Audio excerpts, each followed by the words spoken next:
변호사를 선임한다는 것은 어떻게 보면 자기 삶에 있어서 가장 큰 이슈이기도 하죠. 어떤 이슈가 생겼을 때 어떤 변호사를 누구를 통해서 선임하는지에 대해서 굉장히 고민이 많을 수 있습니다.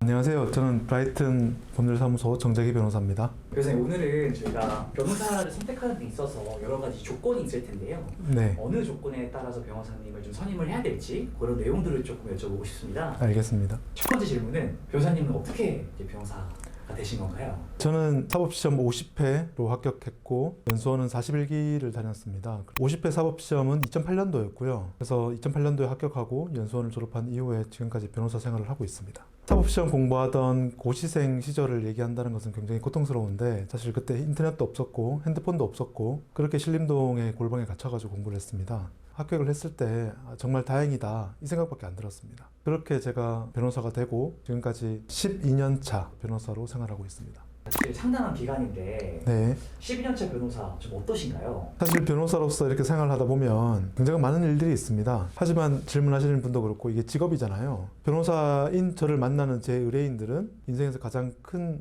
고통을 겪고 있는 사람들이 대부분이고 사업에 성공했다 하더라도 사업에서 문제가 발생했기 때문에 변호사인 저를 찾아오는 경우가 많습니다. 변호사를 찾아와서 상담을 하고 얘기를 듣고 어떤 해결책을 찾아가는 과정은 자기 인생에서 굉장히 고통스러운 시간이라는 거죠. 여기 계신 분들 중에 변호사를 만나가지고 변호사를 선임한다는 생각을 가지신 분들이 얼마나 되겠습니까? 거의 없거나 자기 인생을 통틀어서 한두 번 정도밖에 없겠죠. 따라서 변호사를 선택할 때는 굉장히 신중을 기할 수밖에 없고 또 그런 신중을 기해서 저를 선택하시는 의뢰인들을 위해서라도 저는 제 일에 혼을 쏟을 수밖에 없습니다.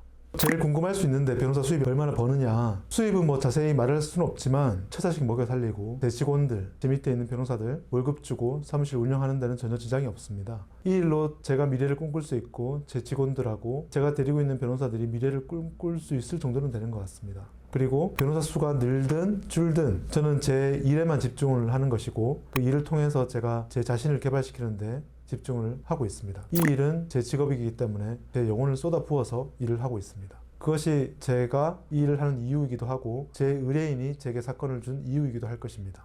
어떤 기준으로 저희가 변호사님을 선임을 해야 할까요? 중요한 질문인 것 같습니다. 변호사를 선임한다는 것은 어떻게 보면 자기 삶에 있어서 가장 큰 이슈이기도 하죠. 어떤 이슈가 생겼을 때 어떤 변호사를 누구를 통해서 선임하는지에 대해서 굉장히 고민이 많을 수 있습니다. 흔히들 변호사를 산다 이렇게 말을 하는데 그건 변호사들이 굉장히 모욕적으로 받아들일 수 있습니다.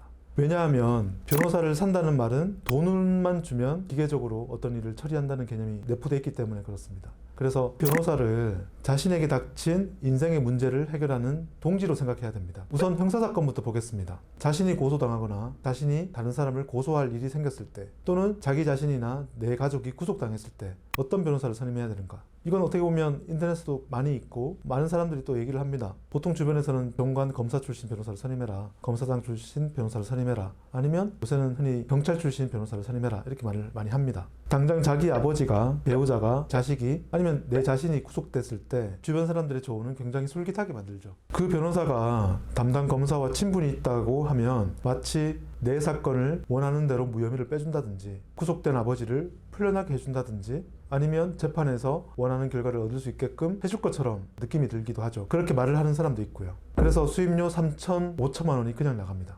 그럼 그 사건들이 그 사람이 말하는 바대로 원하는 결과가 나올까? 제가 지금까지 그렇게 정관 변호사를 몇 천만 원 수임해서 원하는 대로 적시에 나오는 경우는 잘 보지 못했습니다. 가끔 원하는 바대로 해결되는 사건이 있습니다. 그런 사건들은 원래 그렇게 해결되는 사건입니다. 구속에서 곧 풀려날 사건이라든지 구속기간이 다 됐다든지 누가 보더라도 이 사건이 무죄가 나올 사건일 경우에는 충분히 풀려날 수 있는 사건이고 충분히 무죄를 받을 수 있는 사건이라는 거죠.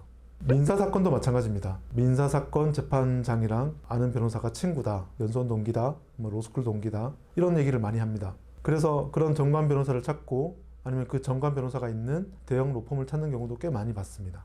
물론 그 정관 변호사가 재판장이랑 친분이 있을 수 있습니다. 그러나 민사사건이라는 것은 약간은 수학처럼 공식이 정해져 있습니다. 증거와 그 증거를 반박하는 또 다른 증거 그리고 증거에 따른 법리적 결론 이게 수학 공식으로 어떻게 보면 정해져 있다고 볼 수 있습니다.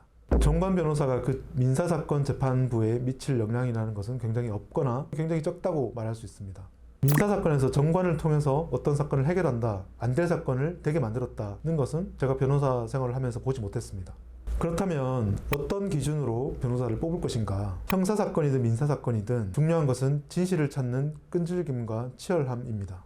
이 사건을 내 사건처럼 장악해서 검사, 경찰하고 때로는 싸우기도 하고 이 사건을 잘 모르거나 아니면 특정 방향으로 유도하는 재판장과 싸우기도 하는 그런 변호사를 찾아야 됩니다. 유리함을 극대화시키고 불리한 점을 객관적으로나 아니면 법리적으로 최소화시킬 수 있는 변호사를 찾아야 됩니다. 전관 변호사를 선임했는데 그 사건을 장악하지 못하고 밑에 새끼 변호사에게 사건을 맡겨두고 방치하는 사건을 많이 봤습니다. 제일 바보 같은 것은 자신이 선임한 변호사가 재판부와 친분이 있다고 얘기를 하면서도 변호사가 그 사건을 얼마나 장악하고 있는지, 이 사건을 얼마나 객관적으로 바라보고 있는지, 법리적으로 어떤 결론을 내렸는지에 대해서는 전혀 관심이 없는 의뢰인들이 있다는 것입니다. 이런 변호사들은 사건을 제대로 보지 않고 대충대충 사건을 하면서 결과가 제대로 나오지 않으면 재판부가 뭐 어떻게 판단했다, 판사한테 말을 했는데 제대로 결과가 안 나왔다, 이런 식의 변명을 하기가 쉽습니다. 그런 후에 지급했던 몇 천만 원의 수임료는 돌려주지 않겠죠. 몇 천만 원의 수임료를 수사 단계에 있는 변호사한테 준 이후에 사건이 제대로 되지 않아서 재판 단계에서 저를 찾아오는 의뢰인들이 꽤 많습니다. 그래서 제가 그전 변호사한테 제출된 변호인 의견서를 달라, 열람복사한 피의자 신문조서라든지 진술조서라든지 고소장을 달라, 이렇게 말을 하면 제대로 열람복사도 해놓지 않았고 의견서 하나 나가지 않은 경우가 꽤 많습니다. 의뢰인한테는 검사한테 전화했다, 직접 찾아가서 내가 설명을 했다, 이렇게 말을 하지만 그것은 사실 알 수 없는 일이고요. 다시 한번 강조하지만 변호사를 선임할 때는 제일 중요한 것이 끈질김, 그 사건을까지 장악하는 능력, 그리고 치열함, 이것입니다. 그래서 그런 변호사를 우선 찾는 것이 필수적이고, 검사랑 친하다, 판사랑 친하다, 이런 것은 제가 볼 때는 비본질적 요소라고 생각됩니다. 마지막으로 민망한 질문일 수도 있겠지만 그게 이제 변호사님 맞으실까요? 아, 당연합니다. 오늘은 제가 어떻게 변호사가 됐는지부터 어떤 변호사를 찾아야 되는지를 설명을 드렸습니다. 혹시 저희 사무실에 오셔가지고 저와 상담을 하신다면 변호사를 선택하는 데 조금이라도 도움이 되지 않을까 싶습니다. 감사합니다.